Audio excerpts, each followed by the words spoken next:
Princess Diana. August 31, 1997. Just past midnight, Diana stepped out of the Ritz Hotel in Paris with her companion, Dodi Fayed. They entered a black Mercedes S280, driven by Henri Paul. Behind them, paparazzi on motorcycles followed closely, desperate for a picture. Moments later, the car sped into the Pont de l'Alma tunnel. Then, everything changed. The Mercedes lost control and struck a concrete pillar. The crash was violent. Dodi Fayed and Henri Paul died instantly. But Diana was still alive.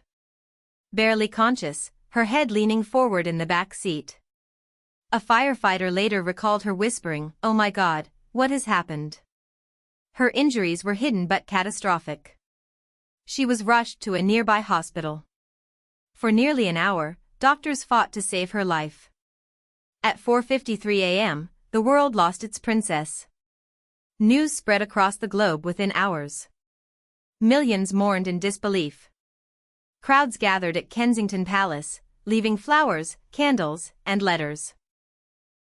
On September 6, billions around the world watched her funeral. One of the largest in television history.